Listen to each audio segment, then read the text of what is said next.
Jadi kalau kita taruh ya, kita taruh di media polybag, akarnya itu tidak bisa lebih bebas, dia hanya muter dari bawah sini kembali ke atas lagi seperti ini teman-teman.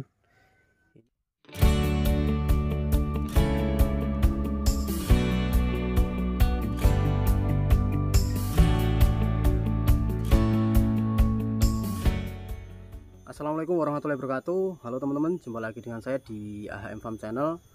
Salam santun, salam sukses buat petani porang di seluruh Indonesia.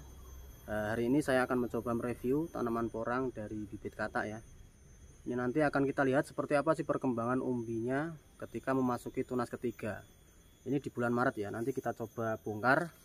Ini sudah saya sediakan 2 sampel ya dari media polybag. Pokoknya tonton dan simak videonya sampai selesai, semoga nanti bermanfaat. Nah, ini untuk contoh yang akan kita bongkar nanti. Sudah saya sediakan 2 tanaman dari media polybag. Ini saya ambil dari sini teman-teman. Dari sini. Ini daunnya sudah mulai menguning semua. Sebentar lagi nanti akan kita bongkar ya. Namun kita nunggu juga di musim kemarau. Mungkin memasuki bulan Agustus supaya lebih aman dan mendekati nanti musim tanam ya, tidak terlalu berisiko untuk kita simpan di rumah. Dan perlu teman-teman ketahui, bibit yang saya pakai di bulan Oktober kemarin tahun 2020 itu kurang lebih besarnya seperti ini, sama seperti katak yang dihasilkan di tunas kedua. Ini juga sama. Nah, ini teman-teman, jadi kataknya kecil-kecil, bisa nyampe 600 biji per kilonya. Ini memang cocoknya di media polybag, tapi kalau misal pengen langsung di lahan juga nggak apa-apa. Dan nanti hasilnya lebih maksimal mana, yang jelas ya lebih maksimal di lahan karena akarnya lebih bebas. Kalau di media polybag seperti ini terlalu terbatas, unsur haranya juga berkurang dibandingkan yang di lahan langsung. Kalau untuk pertumbuhan pertama, biasanya yang di media polybag itu lebih tumbuh duluan dibandingkan yang di lahan ya. Tapi untuk perkembangan umbinya itu jelas jauh lebih maksimal di lahan. Jadi buat teman-teman yang pengen menanam dari bibit katak kecil ataupun katak sedang atau katak super, itu kalau saya sarankan pengen hasil yang maksimal langsung aja di lahan, tidak usah disemai dulu di media polybag. Itu terlalu membuang-buang tenaga teman-teman. Tapi kalau menghendaki seperti itu, yang terpenting untuk pemindahannya ya, ketika sudah tumbuh nanti waktunya tepat, jadi di bulan Desember ataupun di Januari, jangan sampai lewat musim karena hasilnya nanti juga kurang maksimal, pertumbuhannya juga kurang maksimal. Oke, tidak usah panjang lebar, langsung kita bongkar teman-teman.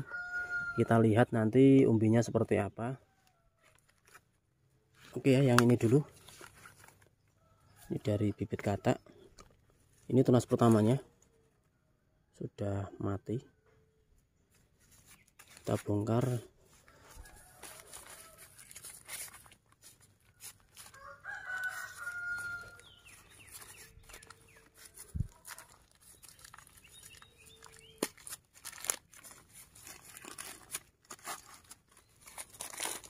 Kalau dari media polybag pembongkarannya lebih gampang ya. Nah, ini akarnya juga udah nggak bisa kemana-mana ya. Kalau di media polybag itu dia hanya muter di sekitar plastik ini. Tapi kalau kita taruh di lahan, ini nanti akar bisa menjalar ke yang lebih jauh. Oke, kita lihat.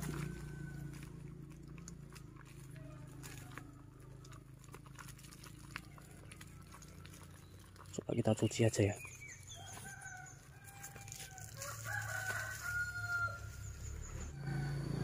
Nah, ini hasilnya. Jadi ketika memasuki tunas ketiga itu proses pembentukan umbi baru. Jadi kalau bibit dari katak itu membentuk umbi baru, bukan kataknya yang membesar tapi membentuk umbi baru. Bekas kataknya ini nempel di bagian sini teman-teman ya. Jadi bekas kataknya di sini, umbi yang dihasilkan berapa ini? Gini. Nah, ini. Jadi segini teman-teman. Ini belum maksimal ya. Ini nanti akan berkembang lagi, membesar lagi sambil menunggu ya, menunggu tunas kedua dan ketiga ini benar-benar sudah mati atau dorman, nanti akan lebih besar lagi teman-teman. Ini gambaran buat teman-teman yang pengen menanam dari bibit katak yang kecil. Katak yang paling kecil isi 600, isi 700 kalau di media polybag. Tapi kalau di lahan mungkin lebih besar lagi ya, karena akarnya lebih leluasa, lebih bebas dibandingkan kita taruh di media polybag. Akarnya tidak bisa kemana-mana, ini hanya muter di sekitaran media polybag.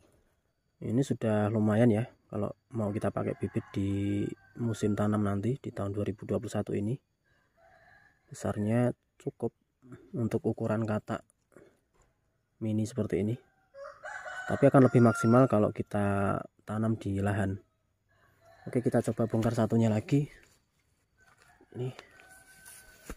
Ini kurang lebih batangnya hampir sama tadi dengan itu ya, dengan yang pertama kita bongkar. Ini tunas pertamanya.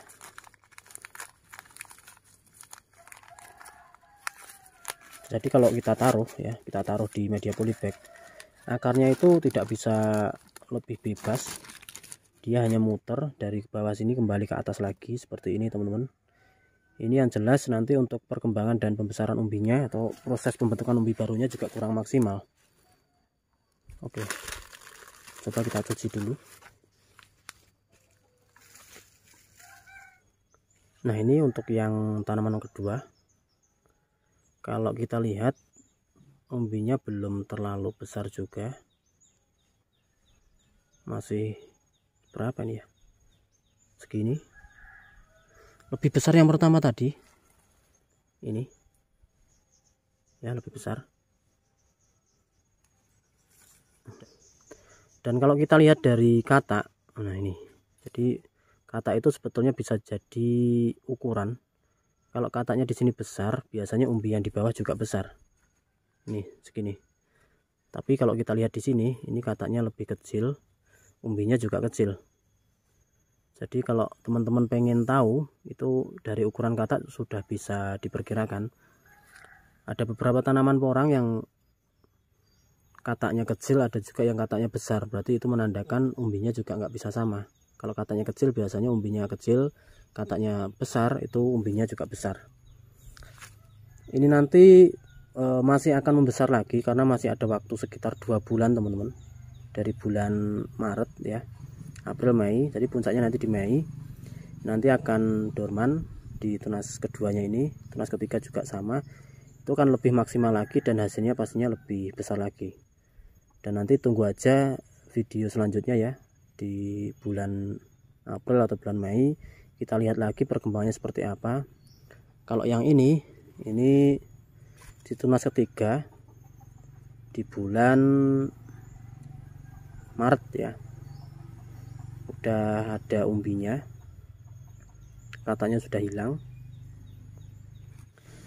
Jadi untuk gambarannya kurang lebih seperti ini ya, kalau kita pakai bibit dari katak mini atau katak yang paling kecil isi 500 atau 600 ke atas kalau kita tanam di media polybag.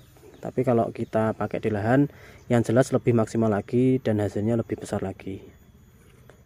Oke, ini informasi dari saya perkembangan umbi memasuki tunas ketiga.